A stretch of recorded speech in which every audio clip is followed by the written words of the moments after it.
recent graduate of the Globe Institute. I am so thrilled to be here and to be playing a little sound bath for you today. I invite you to just relax and find ease in any moment. So take a big, deep breath to start, all the way down into the belly.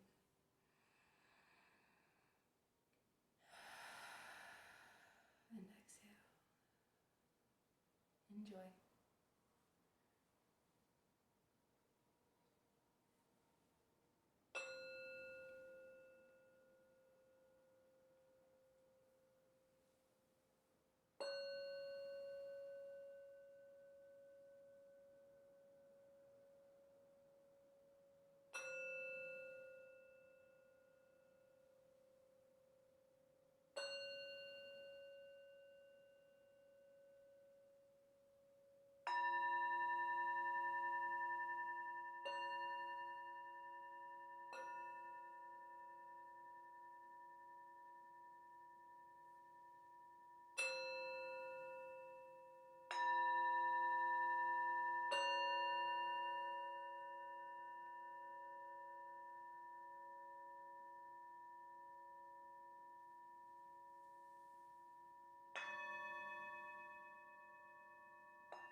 Hi there, welcome to another presentation of the Globe Sound Healing Conference.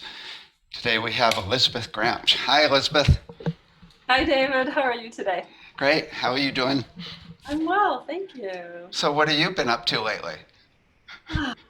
Well, we're enjoying the fall weather here, and I'm continuing evolving my work, and looking forward to sharing it today.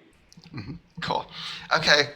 Let me introduce you. Okay, Elizabeth Grambsch has been studying sound, music, and movement her whole life.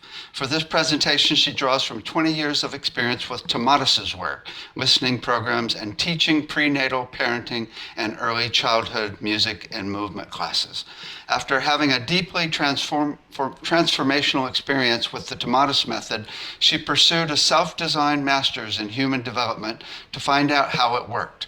She traveled the country studying with leaders in the fields of music and language acquisition, auditory processing, psychophysiology of listening, prenatal listening, developmental movement, and listening. And she interned at several TOMATIS centers for the first-hand experience, where she experienced the dramatic impact of the sonic birth.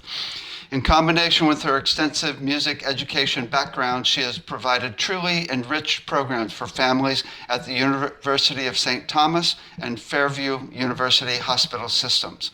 While teaching in Fairview's Birth and Family Education Department, she became an effective early screener for developmental delays and actively worked with PT, OT, speech path, music therapy, and audiology departments.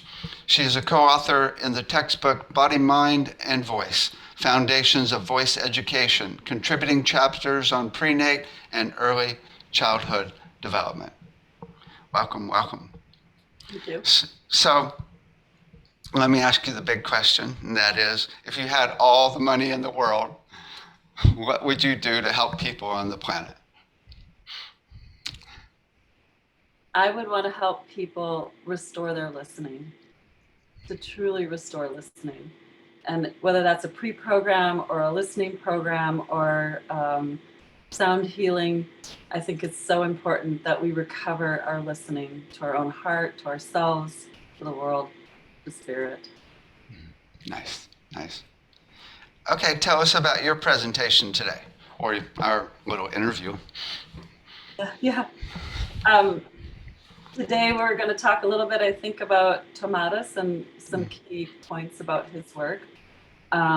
Taking a look at ways that neuroscience has continued to validate his work and expand it. You know, he passed away quite a while ago, and so much has happened since then. The work of Norman Doidge, the work of Stephen Porges, really heavy-hitting neuroscientists, you know, Michael Merzenich. Everybody seems to be coming through with validating the observations that TOMATIS had. Then we're going to look at the ways that I use this work and I apply this neuroscience in practical ways to help people. Cool. Well, tell us about TOMATIS' work. I mean, when did he do his work? TOMATIS was an ear, nose, and throat physician in France. His big inventions or his bulk of his work was like in the 1950s, 60s, 70s. Mm-hmm. I knew him in the 1990s. He was an old man at that point. He started working with factory workers who lost their hearing due to noise-induced hearing loss. He worked with opera singers and tried to figure out what happened with them. Why do they lose particular ranges in their voice? And then he started working with children who had learning challenges. He did a lot with foreign language modification. But I think what was most impressive about TOMATIS was that he was multidisciplinary. He was very curious about so many subjects. And his primary question was, how do we learn language and how do we restore listening? How do we become a conscious listener? I guess is how he would say it. You know, he wrote the book, The Conscious Ear, is his biography. And he was the first one to produce equipment that would psychoacoustically modify the music to restore the listening to someone. And how he did that was, you know, a little bit complicated, but very interesting and effective. Mm-hmm. So one of the main aspects of his work that I always talk about, and I don't know if this is completely true, it's just from him, that every frequency is a nutrient. Yeah. And if you don't get the full frequency spectrum, then you can have, there's problems with organs, problems with learning disabilities, problems with all types of things. And so a lot of the problems happen with us not getting those frequencies in. In voice analysis, we look for them, right? And so there can be many things. Tell us a little more about how you lose frequencies. Okay. I'm going to backstep just for a couple seconds and talk about the 3 laws that Dr. TOMATIS came up with that we're still cool. working with. And the first one is that the voice can only produce that which the ear can hear. He was the first one that observed that when there's missing frequencies in the voice, like you're talking about in vocal analysis, that they're also missing in what we hear. And he also was the first one to say the second law is if you bring to the ear the possibility of rehearing or those compromised frequencies correctly, they're instantly and unconsciously restored to the voice. So he started to focus on the ear, and that's when he developed the electronic ear, and he discovered that he could instantaneously restore the frequency by using the headphones, but that the third law is it takes a sufficient amount of auditory stimulation to provide that lasting improvement and to rediscover the ability or restore the ability to listen.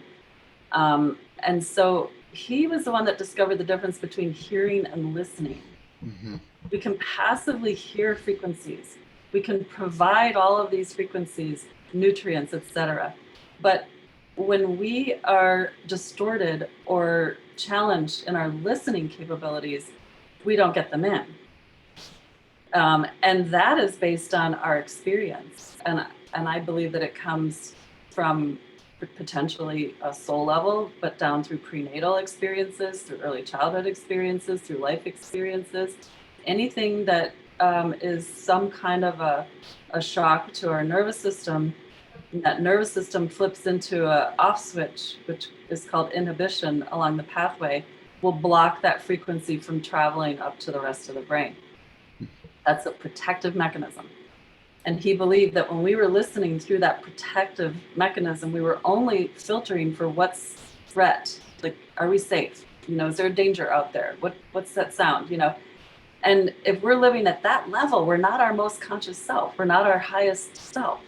And so how do we open the ear, he called it, which was metaphorical. Now we really have much more understanding of the neuroscience and the nerves that innervate the eardrum and the stapedius muscle and the cochlea and how that all functions sequentially to allow for that listening to happen.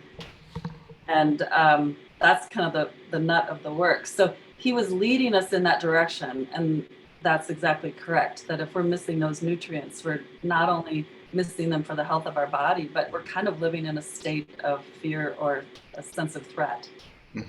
So there can be actual physical problems with the ear or even the other mechanisms around the ear, as well as our own emotional or anything that's come from trauma, right? Right? And it's interesting when I think of hearing, because I did some exercises for the kids around listening, and it's like you can. It's really interesting because there's so many different things you can focus on when listening. One is just letting it all in, and the other is like you could focus on the technical details of what someone's saying. You can focus on their energy that's coming in. You can focus on their soul, right? You can focus on so many different ways to focus and listen. And it's really so I think no one really knows what real listening is. I mean, no one knows how to describe it, right? Because I mean, in the most basic aspect, it's alpha.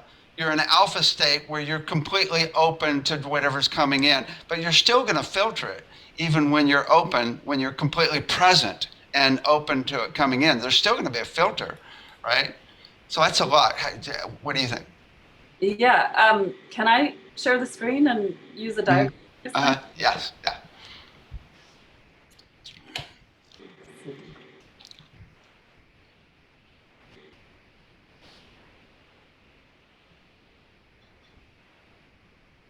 I had this all queued up.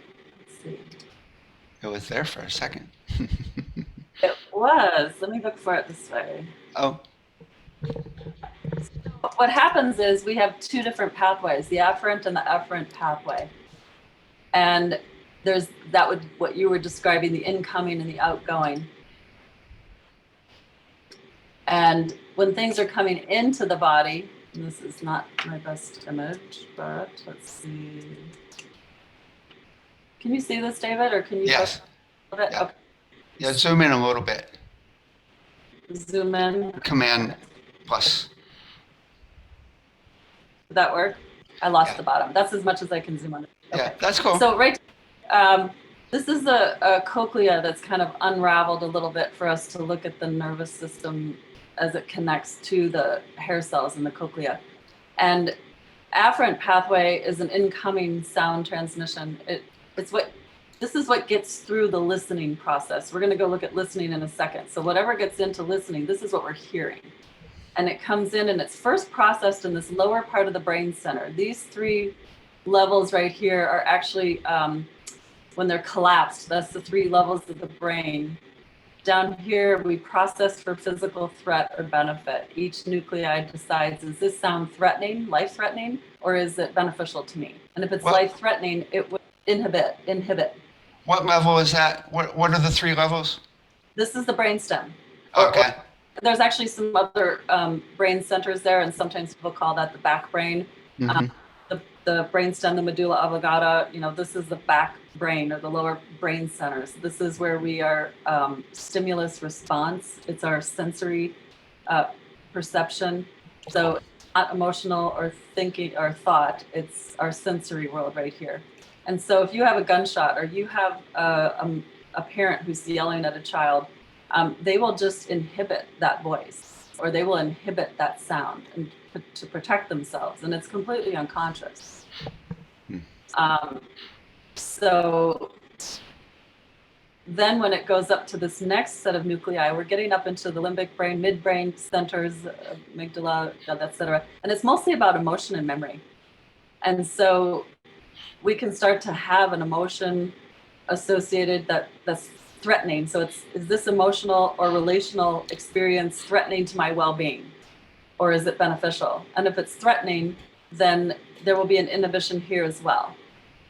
And so what really gets in up to the higher neocortex, our highest functioning human self, is limited based on this environment that we're in. So a lot of kids that I work with that are in difficult family situations or living in poverty or other kinds of very stressful situations, learning is challenging just simply because they're not getting much information upstairs, if you will. And so we really have to work down here to help them open up that pathway. Mhm. Now, the challenge that you're talking about earlier, David, in terms of focusing is there's a parallel pathway called the efferent, E-F-F-E-R-E-N-T pathway that begins up here in the brain and parallels this afferent pathway, comes back down through the brain and comes out to the outer hair cells of the cochlea. So that's what TOMATIS called our will to listen. And we actually can extend this pathway and to help us focus on something. And we get to choose what we want to focus on. Oddly enough, if we don't excite the pathway, these outer hair cells do not have enough amplification for us to hear. And so to listen to someone else's voice, we must use cochlear amplification along the efferent pathway. We must have the desire, the will, but we somehow, and this is still kind of a mystery in science, is how do we decide what to focus on? How do we energize that efferent pathway and tune in? And Peter Dallos, that he was at Yale, I think he's at University of Chicago now, but he's done a lot with cochlear amplification, and I studied with him for a while because I worked with kids with cochlear implants at the hospital. And what we were talking about is how do we naturally amplify in the outer ear, the cochlea. And he said it's on a biomotor speed that is beyond comprehension. It is still a mystery on how we amplify that. So that's the basic incoming and outgoing. Now, what TOMATIS would have said is that this is receptive listening, and the first 15 days of his program is all on receptive listening. And he uses some tricks, I call them tricks, psychoacoustic modifications in the music. He uses gating to say, well, we won't really have to block that, we'll just jump over. If you're inhibiting a sound, he tries to get you to the gating tries to jump over and get you to get that sound up to the next level. He also does balancing and some other kinds of stuff as he rises up and tries to improve your afferent pathway. So my understanding that the gating is actually simply giving random, very detailed information of changes to actually exercise that afferent coming in, so it will actually receive. Is that kind of correct? Kind of, yeah. It's Terry and TOMATIS don't like to talk about this, but I did talk to someone who knew some of the technical stuff, and it's kind of a switch, high-low, click, and it goes fast that the brain kind of, it bypasses the brain's inhibition, is the best that they can say. How it is really a little bit unclear. That was the magic of his electronic ear, is that he discovered it. And he actually discovered it in a singer who did it to help his own voice. I think it was Enrique Caruso, who said, "Oh, I do this little thing. I do this little click thing, and it helps me listen and it helps me sing." It's like, what? Tell me more. If also, my understanding is there's, and maybe this it's not a time to get into this yet, and that is there's the stapedius muscle in between the middle ear and the inner ear, right? That sometimes needs to be exercised, and that exercises that muscle, because that seems to be like a common problem, right? Or was that? Right. So where I started to show you was the cochlea. So let's come out. The cochlea is about hearing. If we have sensory neural loss, that's a hearing loss, and that's not something we can restore at this point. But if we have inhibition because of aberrant frequencies, something Trauma. that shocks the body, right? Then we can work on restoring that. And that happens here. So we have the outer ear, we have the ear canal, we have the eardrum. These are the three middle bones, sometimes called the ossicles in here. And then we have the stapedius muscle. I don't see in this picture, I apologize. It's Right about there. Yeah, it's right here where the stirrup or stapes is. And it's so tiny, it's 1 millimeter, and it's incredibly important. But let me back up for a second to the eardrum, because this is something that So let me first. so you're saying that there can be inhibition in the physical aspects here in the middle ear even. Oh yeah, Oh, okay. Okay, cool. yeah. Well, it happens very quickly, yeah. So the eardrum here is innervated by cranial nerves, cranial nerve number 5, which is called the trigeminal nerve. And its main function, well, all of the cranial 5 innervates a lot of these ossicles in the ear. And what it does is it tenses up the ossicles and tightens up the eardrum so that the low frequency or even higher decibel frequencies don't get through.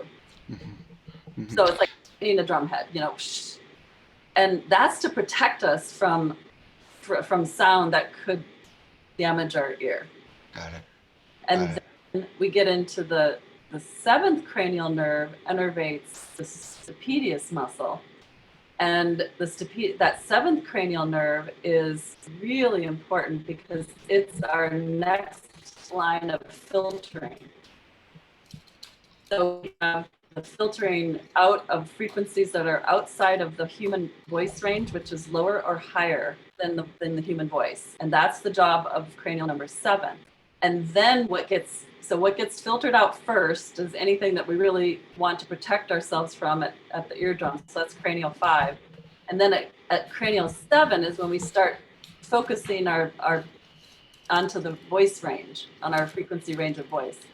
And then it goes to cranial 8, which is in the cochlea, which we were talking about earlier.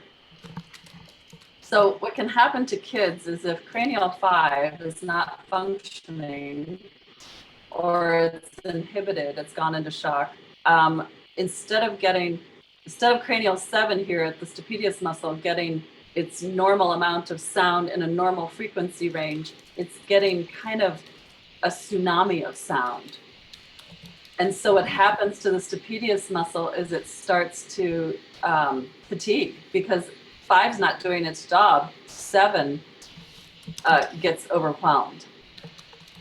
And this is where you'll see kids that are having trouble focusing. They fidget. They're trying to protect themselves in different ways. They're trying to tune out, or they can't tune in. They might have sleep problems. They might have, well, they definitely all have attentional problems and all of that.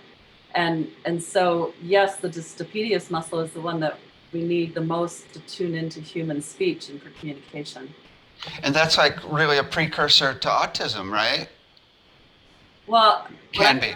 In my work with children on the spectrum is almost all of them have some inhibition and some shock to the system, and cranial 5's not functioning properly. And so they've come to adapt to a huge amount of sensory input that's not meant to get into the body. And of course, our environment has increased dramatically in what we have to accommodate. Just the noise in our environment, noise from technology, noise pollution. I mean, I was appalled when I was working at the hospital that babies, the noise-induced hearing loss in babies at birth was going up so rapidly that they were requiring an ABR, which is not an auditory brainstem response test, for every child. And you're thinking, why is a baby being born with hearing loss? If it's not genetic, what's going on? And, you know, one of the moms, she was a pilot for Northwest, and which is now Delta, and they wouldn't let her take leave, and the noise in the cockpit, you know what I mean? I mean, it's just, you know, and so OSHA isn't protecting pregnant moms. They're not putting in good requirements there. And some, if I say something that's a little bit old, just be a little forgiving. I haven't looked into OSHA standards for a while since I was at the hospital, so hopefully it's gotten better. But at the time, that was what was happening. So the whole deal is, first of all, how do you determine whether those cranial nerves are not giving the feedback back to the system correctly? Well, there's a lot of ways that we do assessment. And, you know, first of all, client history, then I can read the audiogram. And this brings me back to TOMATIS, because TOMATIS said that the audiogram is like a fingerprint. And you can read that audiogram for hearing, but you can also read it for listening. And so what I will do is I will have people come to me and they'll say, oh, I have something going on in hearing. And they'll say, so this is, for instance, something that would be seen as normal hearing. This chart over here, like this one. Can you see this over here? Let me bring it front and center. Is this big enough, David? Yeah, that's good. That's fine. Okay. So one thing to know is just that... click on it. Make it bigger on the right. Just click Here? on it. Yeah, just click on it. Is that it there? Oh, I lost something there. Okay. I want this one. So that's not the one I was looking for either. Here we go.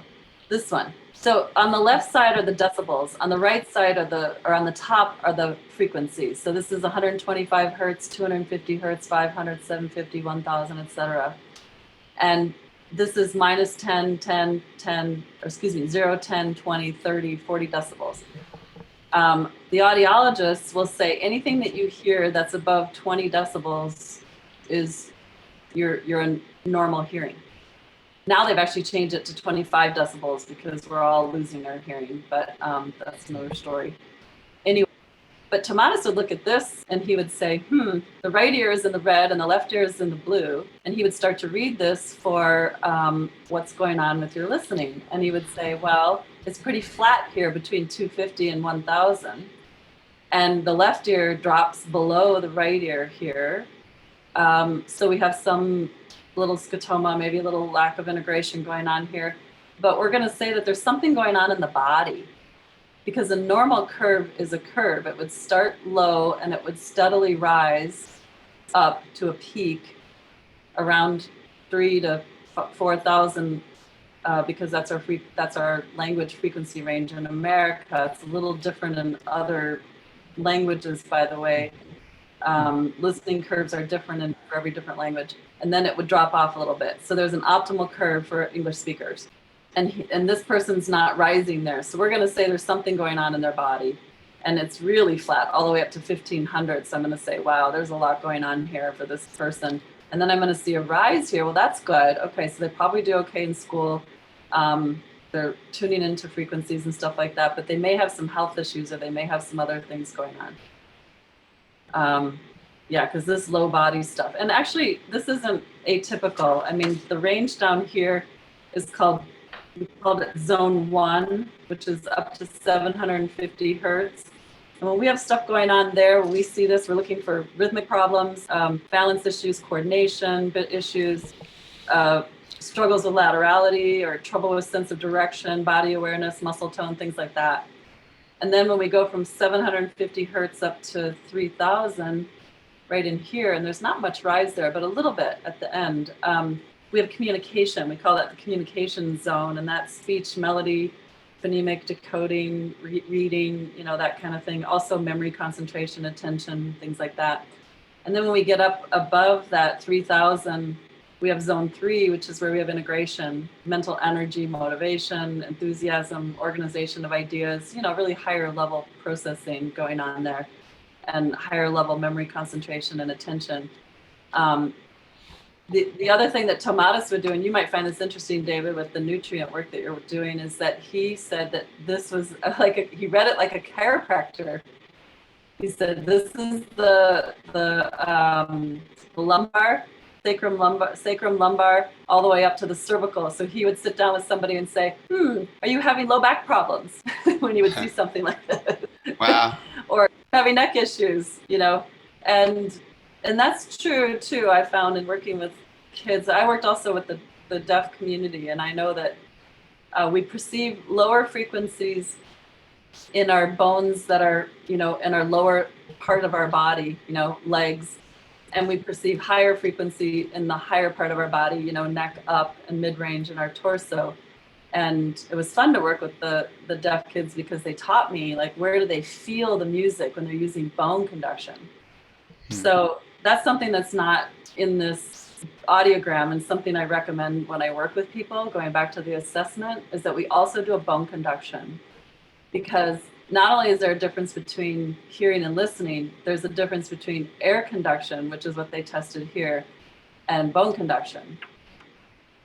And that plays to the fact that we listen with our bones. Our bones are the ears of our body, is what TOMATIS would say.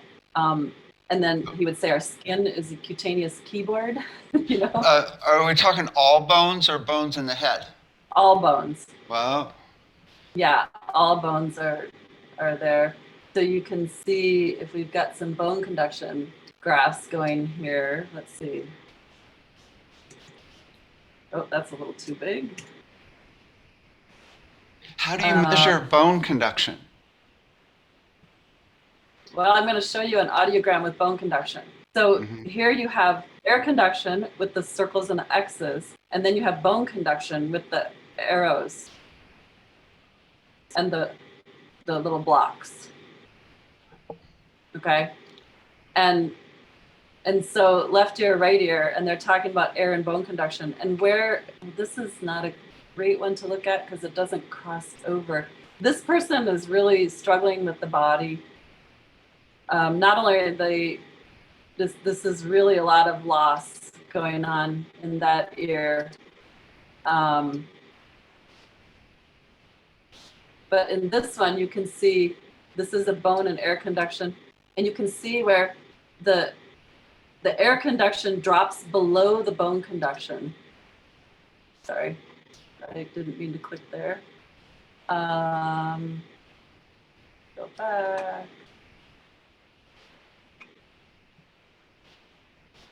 So here where air conduction drops below bone conduction, TOMATIS always said there was some kind of birth issue or potentially serious injury that would drive you back to very early development. And that's because in the womb, we listen through bones.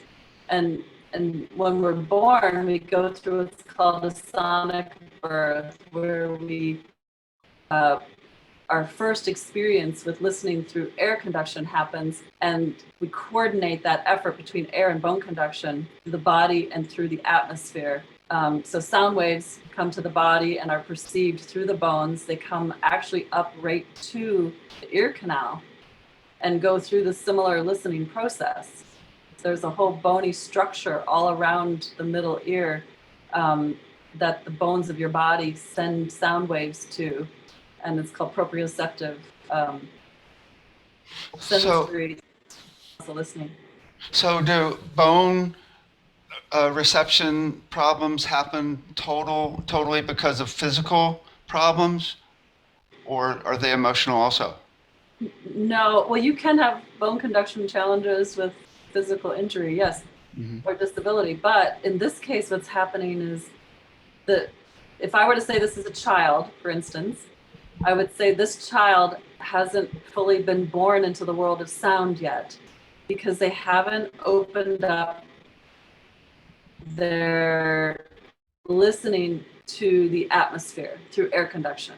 They are blocking air conduction listening and are only absorbing sound through their body. In other words, they've kind of, for some reason, been driven out of air. The atmosphere is not safe, and the body is completely shut down air conduction listening here. Wow. Does that make sense? Yeah. So the level of bone, so those should be even. Air conduction optimally should be above bone conduction. Okay. So we would have this red line going up above, and then underneath would be the blue line. And that means that we're first engaged and safe in our world, and we're engaging with the atmosphere. The sound of someone's voice creates a mechanical wave through the atmosphere that touches our, goes through our ear canal and touches our middle ear so we can listen to it. And that means that we're engaged in human connection through speech and voice. Is this being tested in kids or babies or very much at all right now?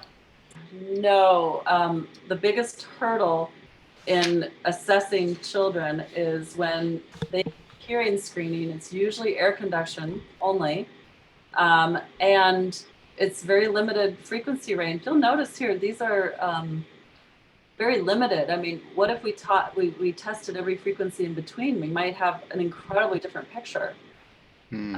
These are basically the medical tuning forks of C, C, C, C, C, you know.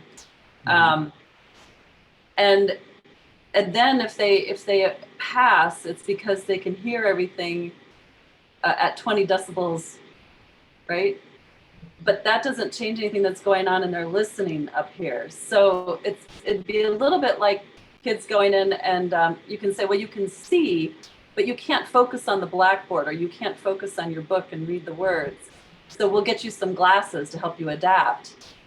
But kids with listening challenges have very similar focusing issues. They can hear, but they can't focus. They can't see the blackboard. They can't hear the teacher, or they can't tune out the background noises in the classroom and tune in the teacher's voice. You know, there's a focus issue, and it gets missed all the time.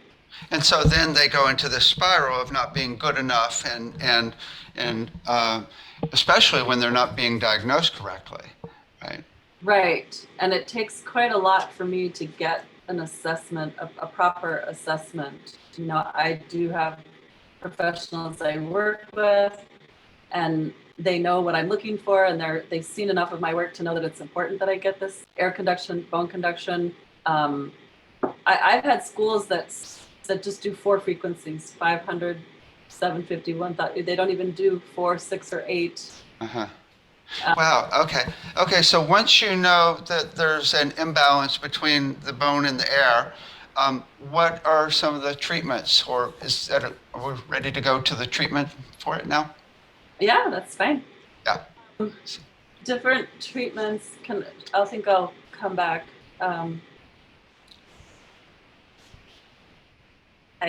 So we could stay a little bit on the assessment, though, if you want me to share something that people could do for.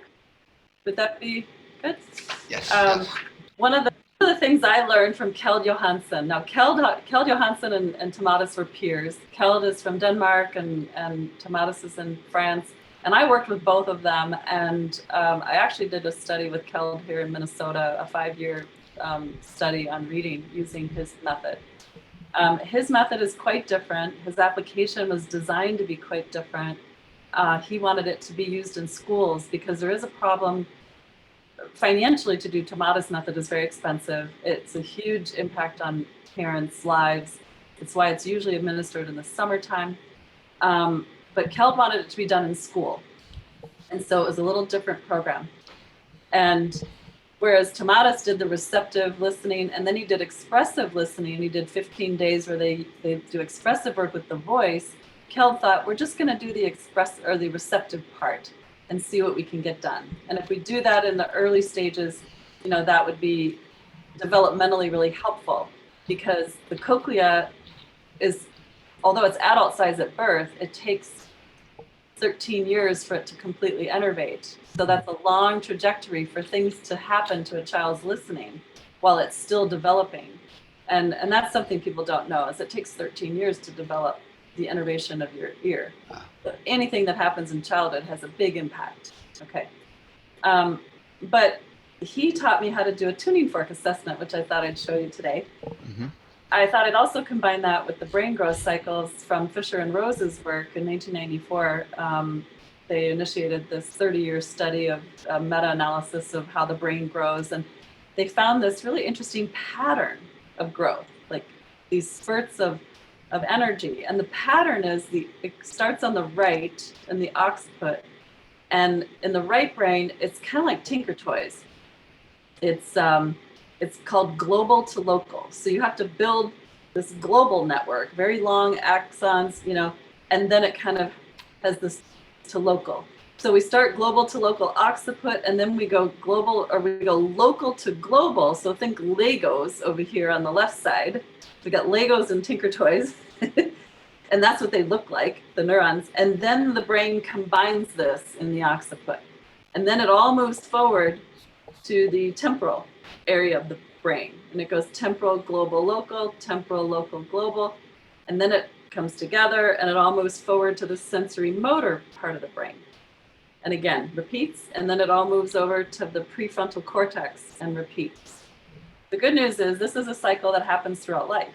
So we're still doing it. It's just that it takes us about 6 or 7 years to do it. When kids, it happens really fast, you know? So anyway, these brain growth cycles are really important, and they kind of map how the brain grows through these processes. It completes a cycle.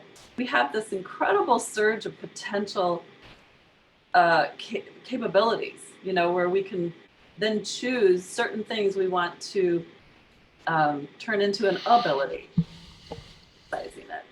So when Kel taught me this tuning fork thing, the first thing I thought was, this is the brain growth cycles. And I don't know if he knew that or not, but anyway, he said to take the tuning fork and you put it on the 4 different areas.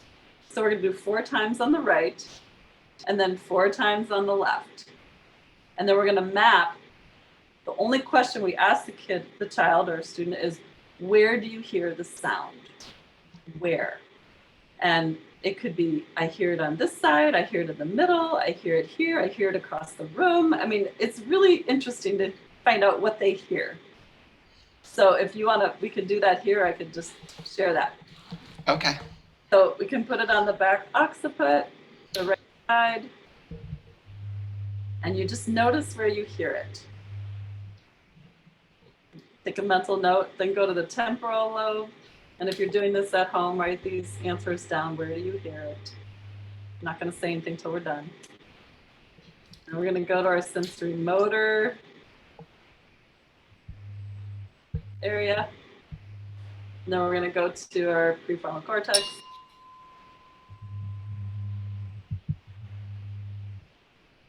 And we take a note of all of this. And then we're going to go to the other side, left occiput.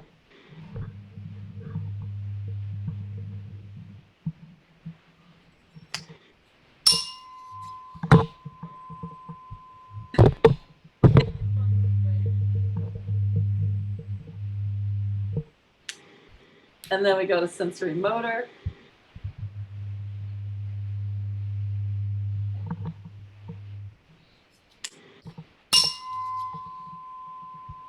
Frontal cortex.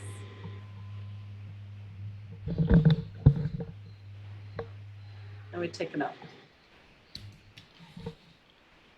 Now, do you want to share what you noticed, or do you want me to tell you what I did? Yeah, I can share. It was bizarre. Okay, so on the right side, when we did everything, everything seemed to be exactly where the fork was, right? And then I did the occipital on the left side, and it was there. And then when I got here, I heard it on the right side instead of the left. And when I got to here, I heard it on the right side and instead of the left. And I'm like, oh my God, what's wrong with me?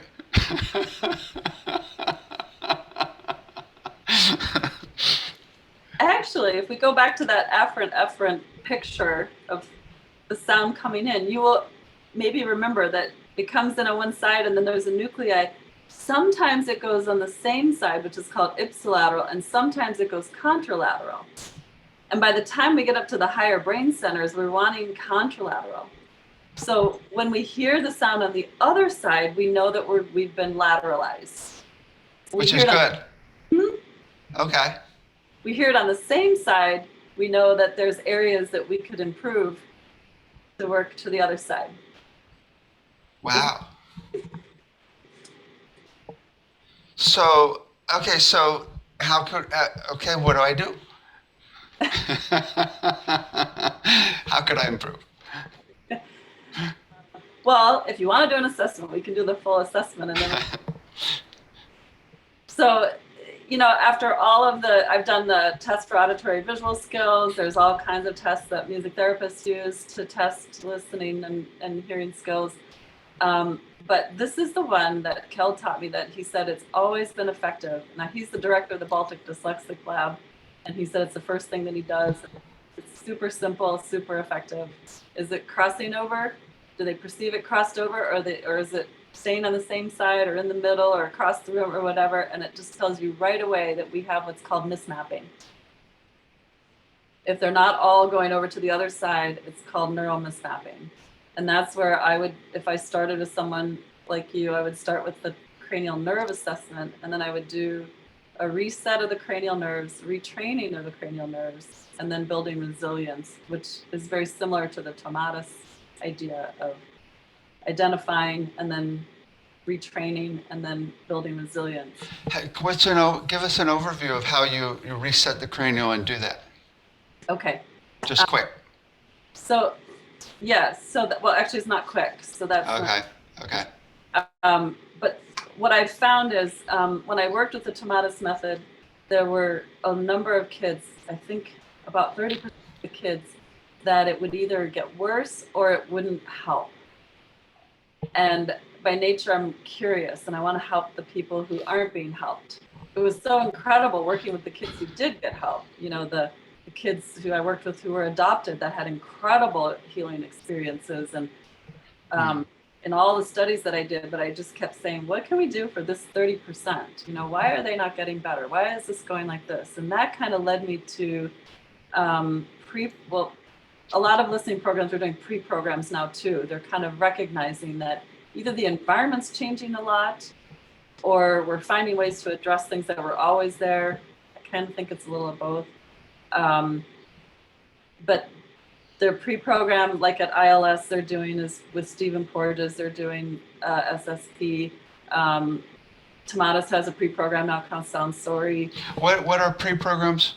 Pre-programs are trying to help kids get ready to do a listening program. And what's the listening program? The TOMATIS method. Okay. And that's where we're actually using the gating and rolling, taking classical music and rolling off the frequencies until it's just the lows. No? This might be a good time to talk about the changes in listening programs over the years. Mm-hmm. There's so many variations these days now. What happened with listening programs, and I'll try to keep it short, is that TOMATIS really, I think, has kind of the Cadillac program. And what he did with his program was intense, it was costly, and you needed all this equipment, but the impact was incredible. He did the receptive phase and the expressive phase, and then you follow someone for a year, work for a year. And the idea was to get them started with the electronic ear, and then you do all the activities, the vocal work and the body work and the other things that he did so the person doesn't become dependent on the ear, but every time they speak, they're creating that auditory vocal loop that reinforces the work. In other words, you should become empowered and independent of the electronic ear and not need it, And the electronic ear was just like the listening program, the program that played the sounds. Of the listening program. And what distinguishes the TOMATIS method from what's coming out, what you'll see all over the place these days, is that he took the classical music, he used mostly Mozart and Gregorian chant for the long, slow, low frequencies. And then and you might know this better, David, the production was that the gating effects, the filtering and the balancing, all those effects were imposed on the music, and every time you listen to the music, it was a different effect. Mm-hmm. Mm-hmm. It was randomized. Right. And so you'd hear the same music, but you would have a constantly changing, randomized psychoacoustic modifications to that. Which you couldn't really hear you wouldn't really pick it up, consciously. But so it's like this little frequencies going on and off that randomly in different patterns. Actually, you can really hear it because when he's filtering out the lower sounds, it starts to sound like you're listening to scratches. Oh, you could hear it. Okay. Yeah. When you get up into that 6,000 and 8,000 hertz range, that's where we have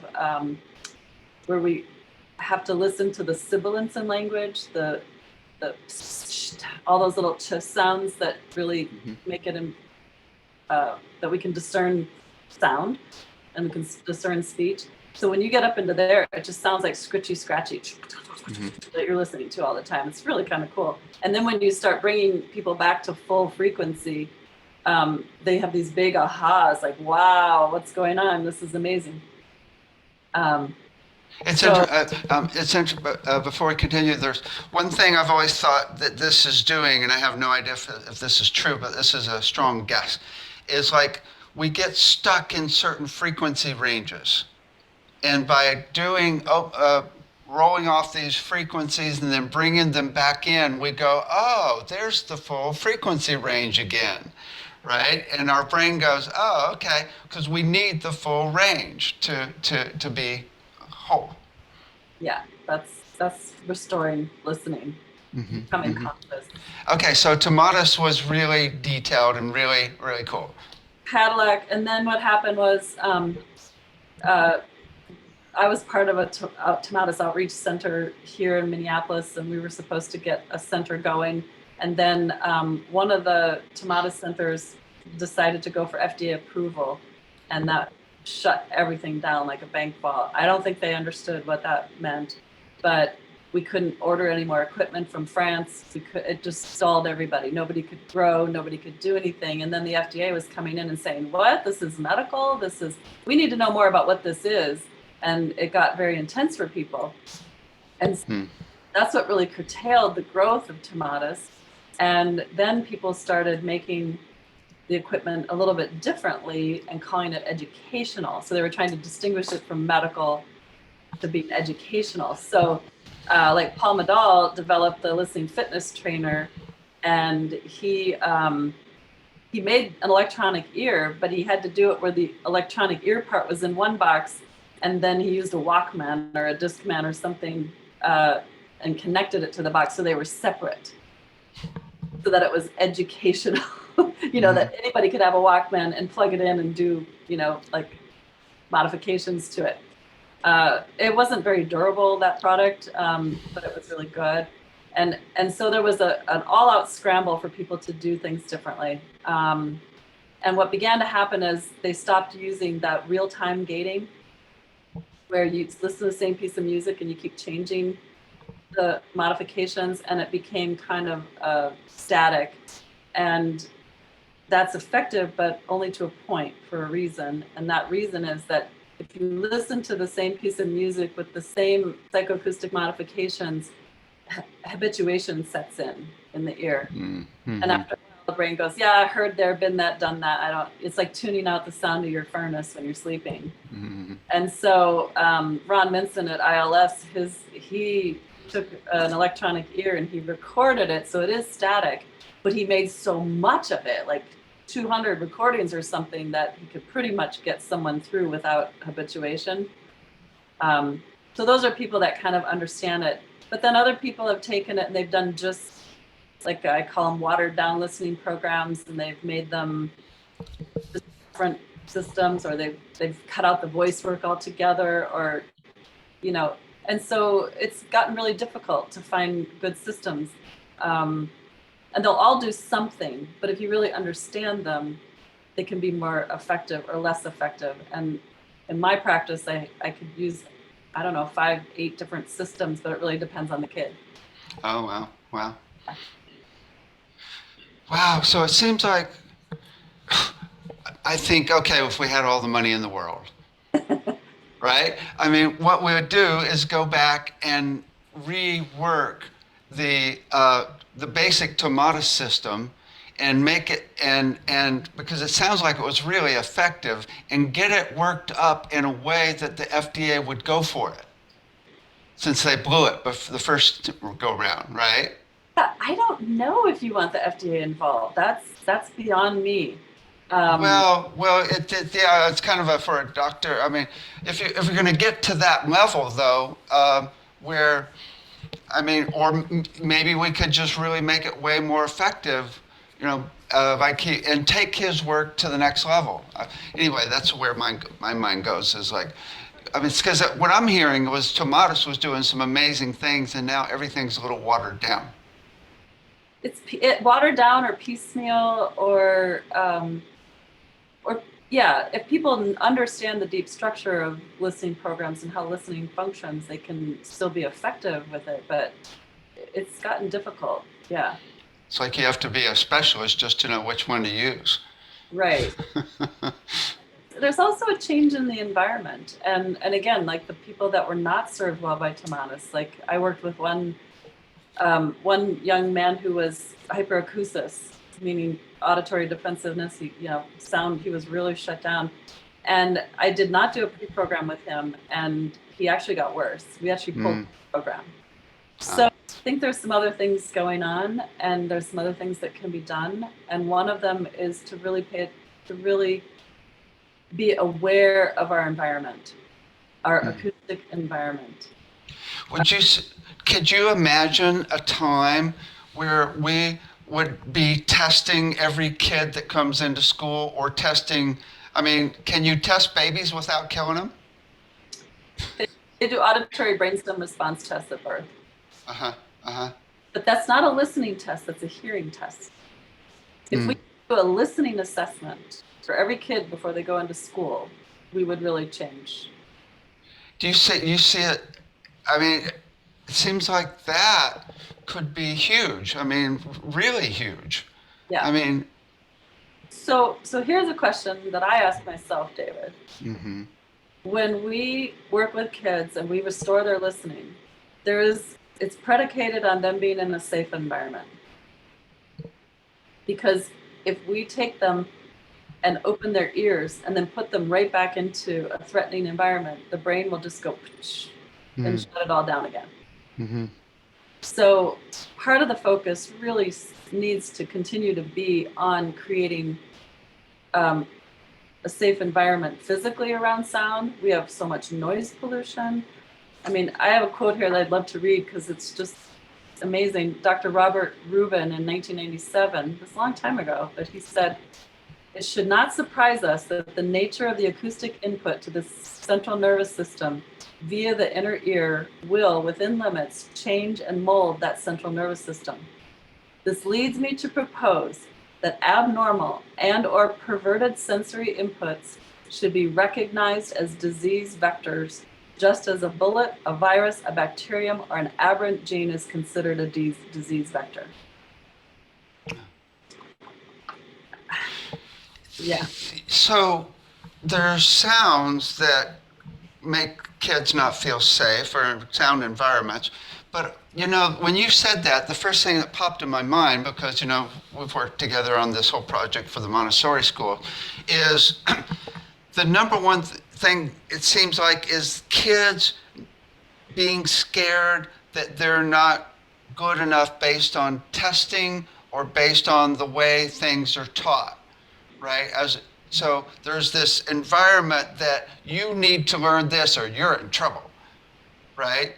And that seems like the number one thing that freaks out a lot of kids and leads to everything from disabilities to violence. Yeah. Well, I think what we're seeing is a generation of teachers who themselves have listening challenges that are undetected. And we learn through mirror neurons, and we learn through modeling. Children model their adults. I've done a lot of teacher in-services, and they're as challenged as their students. And so if a student is not listened to, is not attended to, they don't feel a connection, they don't feel empathized with, they don't feel understood. And we put these words on it, but there's a feeling to it. Someone empathizes with us. We know when someone listens to us. We feel it. It's presence.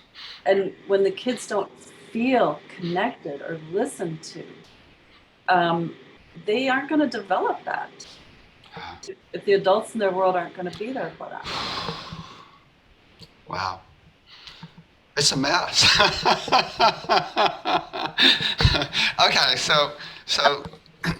Well, and I don't know if I want to put another log on the fire, but in graduate school for Dr. Thomas Verney, who wrote the book The Secret Life of the Unborn Child.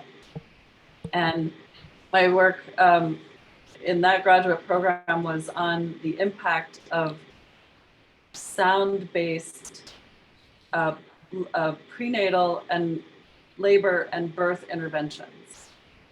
And this is, I call it medicalized birth, just to encompass all of that. And what I discovered was, ultrasound, or one of the worst ones I found was called a Vibro-Acoustic stimulation test. And it's used during labor to see if the baby's okay. They take a cord and they put it through the mother's birth canal, and they put it into the head. Sometimes they miss and get it in an eye, by the way. I talked to a nurse who actually, and they put 130 decibel sound into the baby. Baby goes, and they say, oh, okay, the baby's okay. And I say, no, the baby's not okay. You just shocked them. Now they're not okay. And when I started discovering these interventions, these monitoring, all this diagnostic monitoring, and what does that sound do to the baby? And here they are at the most tender time of their sonic birth, coming from bone conduction where they feel safe, hopefully in the womb. And then they come through and they need to engage with the acoustic environment in the atmosphere. And we're using this kind of sound. It's frightening. Wow. So my understanding, and I know of someone who was pregnant and was on the sound table and then actually had a miscarriage. So I understand when they're in the womb, sound can be really dangerous if you're putting it on the body. And you're talking 130 decibels, like, right? Oh my God, right? So there's not too much to do other than the mother singing, humming, doing things like that, right? That's needed. So there was Deliage and Sloboda did a whole bunch of research on what does the baby hear in the womb. This is really funny. So they put all these microphones in sheep, did all this attenuation between what sounds get through the through the lining, all this kind of stuff, and it was fascinating, and it was very important for what kind of environmental noise impacts the baby, and I think that's a valuable direction for their work. But they missed the part about what the baby hears, because the baby's ear is not developed. They forgot the receiver. They forgot that the baby's ear is the receiver. And the cochlea actually, and this is TOMATIS's brainchild, is that the cochlea in the baby starts innervating the highest frequencies first. Mm-hmm. And wow. It's clicking into the outer hair cells start unfolding like a piano, and the nervous system goes highest frequently first, and then it just starts coming in very slowly, descending like this.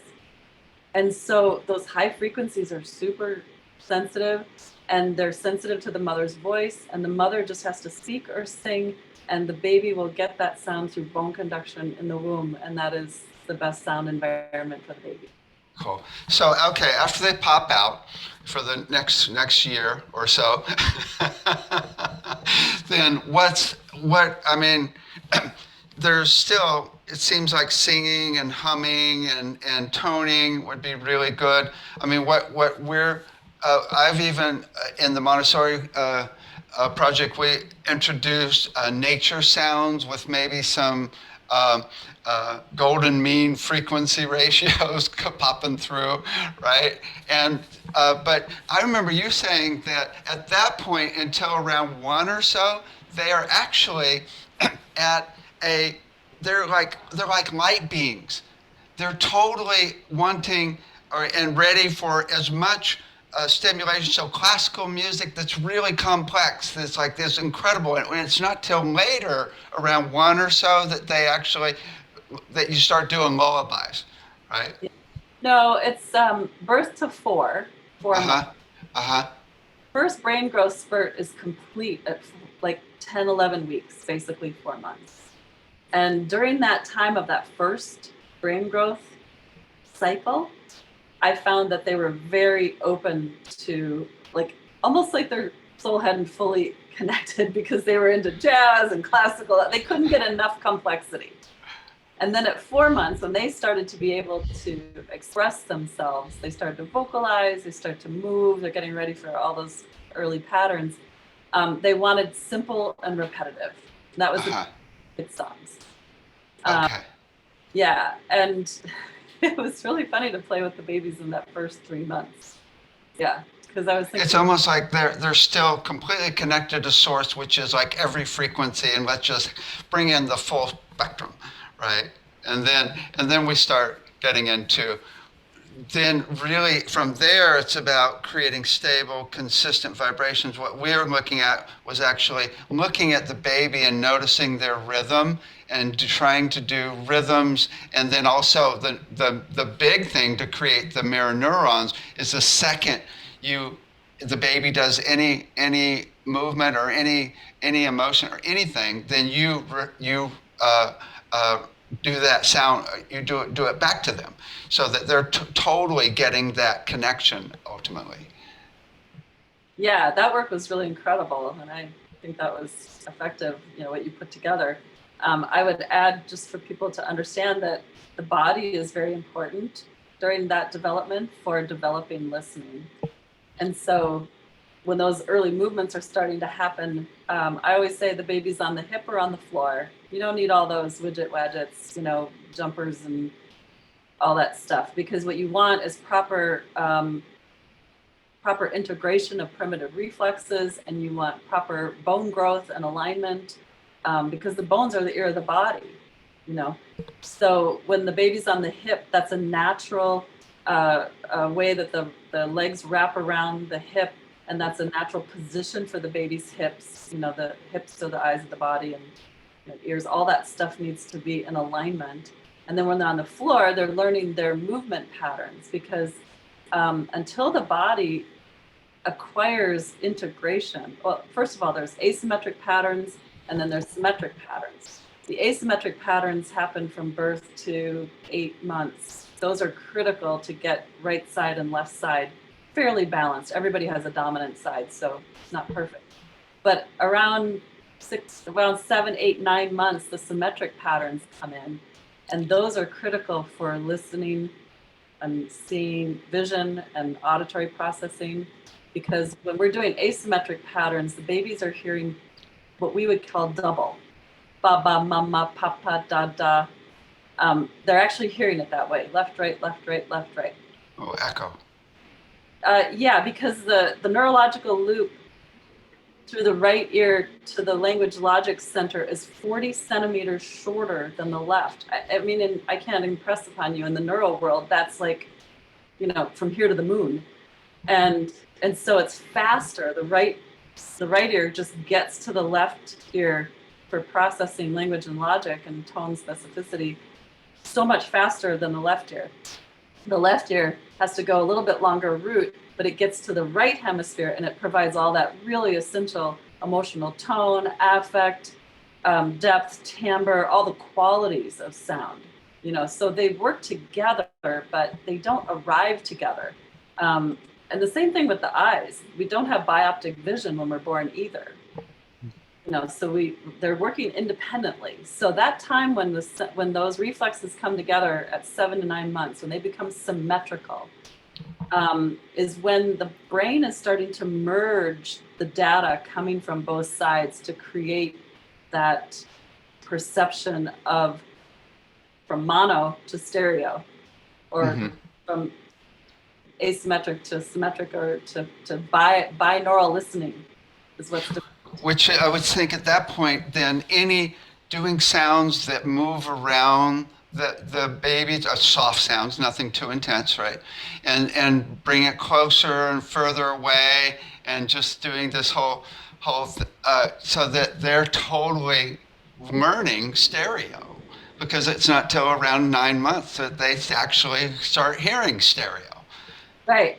Well, I would make sure the body was integrated first, because the symmetric pattern requires the postural to stay in one position. and to stop and look and listen. So stopping is a very hard thing. A postural reflex that actually holds our body into this calm place while we're using just our senses is very complicated to get to. And that's the first step that has to happen in learning and attention and learning abilities, is to be able to sit still. How could you help with that? Well, you just allow the natural development to happen. I work with, I'm working with a family right now. I was with them prenatally. We did the birth. I followed them this whole first year. I see them once a month, and we go through all the patterns. I say, okay, this is what's coming this month. Make sure you have these in your environment. Make sure you do this, that kind of thing. But this brings me to something that's really important to bring up about cranial nerves. The polyvagal theory that Stephen Porges put out is delineating the difference between the vagus nerve. A lot of people talking about the vagus nerve, calming, all that kind of stuff. But there's two. There's the dorsal and the ventral. And the dorsal is the one that immobilizes you in fear. It's our old freeze mechanism, roll over and play dead. The ventral vagal is also vagal, but it's the one that brings us to stillness in our bodies so that we can attend to our senses. We can meditate, we can tone, we can chant, we can do all these things in ventral vagal. So if you have someone that can't really meditate, they can't sit still, or they can't focus, they can't calm their body to attend to their senses, they're running probably in dorsal vagal. And this is part of those pre-programs that we've been working with, is if we put a child into a listening program when they're really running in that dorsal vagal, we could have pushback, we could have challenges, other things going. But if we do pre-programs to help them move from dorsal to ventral, then our listening programs are amazing at training and building resilience and myelinating the pathways and, establishing those neural connections. So it seems like the pre-programs, I imagine, would be just doing sounds and stable, consistent sounds, anything that brings them to peace, stable, consistent rhythms, things like that? Well, we're actually looking at so there's 12 cranial nerves, and in the listening process I showed you, we had 5, 7, 8, there's some other ones that we work with.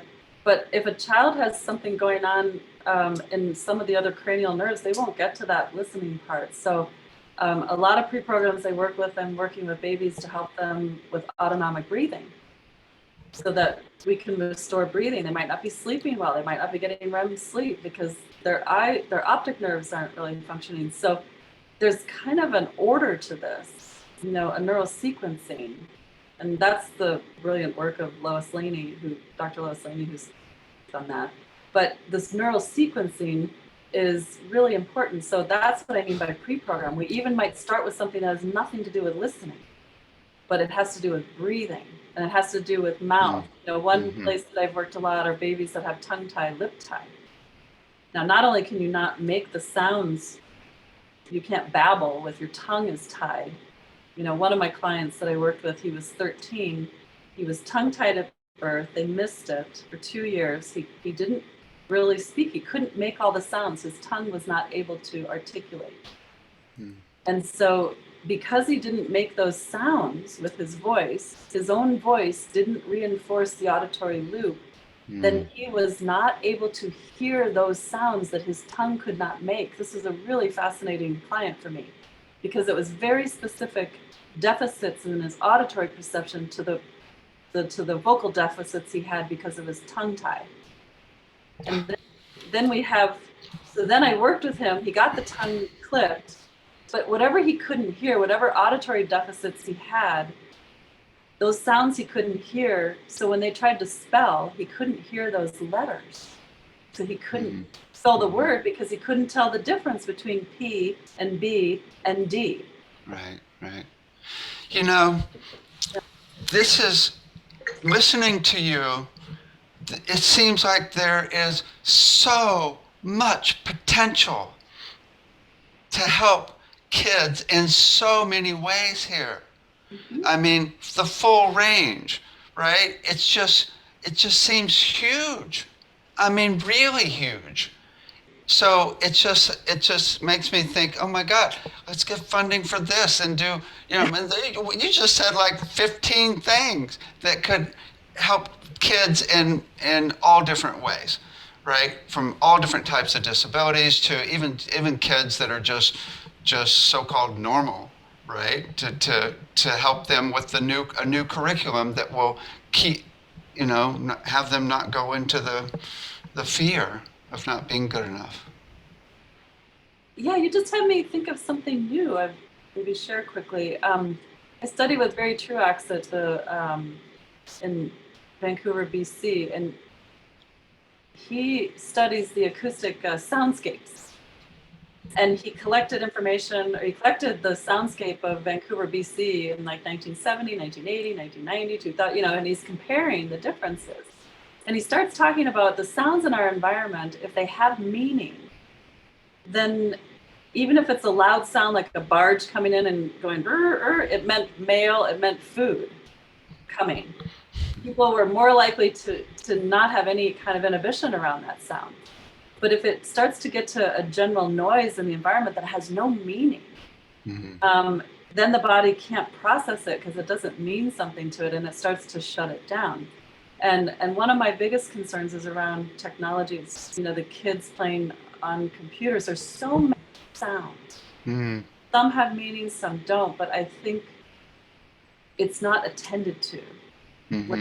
Attention to what are those sounds, and TOMATIS said this: if you tune out so much, you exercise, in other words, that tuning out muscle and nerve so much that you can find it hard to tune in. Right. So we really just need to focus on these acoustic environments. Kids who live near airports have 50 to 60% higher chance of learning challenges if they live near an airport and have to deal with airplane noise all the time. Wow. Yeah. Okay, so I want to play with another level here. So I talked to this intuitive recently, and she said a couple of things. First of all, she said that the first sound that the baby makes when they come out of the womb is really like their soul note. And she said that's critical to get that first right when they come out of the womb, and actually use that, even have music tuned to that, and use that sound. Any thoughts on that? Yeah. As a birth attendant in the hospital and attending births, I noticed this, when the babies would make that first sound. And a gift to the parents that I would work with is I would make their soul song, their baby soul song. Oh, cool. That's amazing. She said that what we could do is we could actually have the moms get them to sing each of the notes, and then when the baby's in the womb, and actually put a microphone or just feel for when you hit the note that the baby actually relaxes. Yeah. You don't use external frequencies. You have the mom sing it, because then that would be the safest and the best. Yeah, it's hard to even, I don't know if I want to go so deeply into this, but when I was at the hospital, one of the music therapists sent me an intern who had put together a research project on how she could use music therapy in the neonate unit. And she was quoting, we could do all this stuff, the music therapists should do it because they're better at it, and it'll develop spatial reasoning, which is a really high level brain function. And I looked right at her and I said, how old are these babies? They're neonates, which means that they are preemies. Some of them are only 5 months, old or whatever, how many weeks. And I said, what is the primary function at that point? And that's attachment. We must be attached. And if she was sending the message to parents that their voice wasn't good enough, she was doing more harm than any good she could do by doing a little music therapy in the hospital before the babies went home. Because the parent's voice is what the baby needs to attach to. Number one.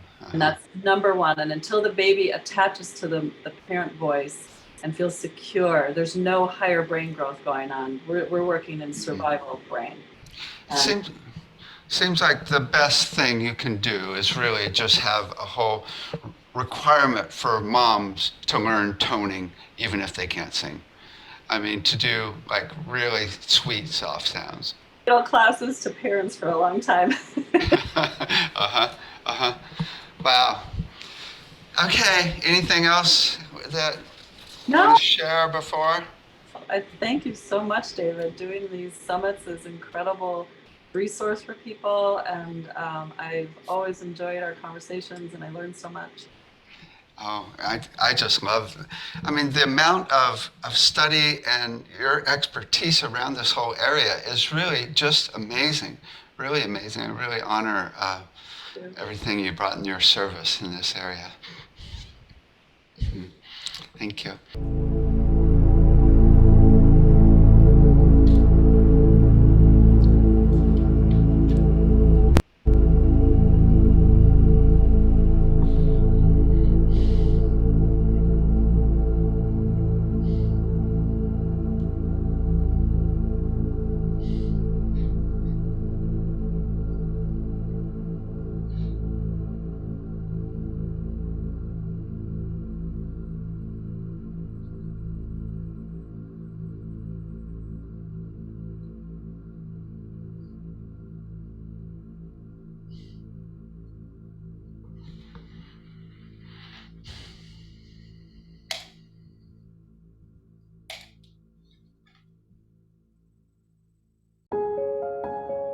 This has been a presentation of New Earth One Network, your home for New Earth living.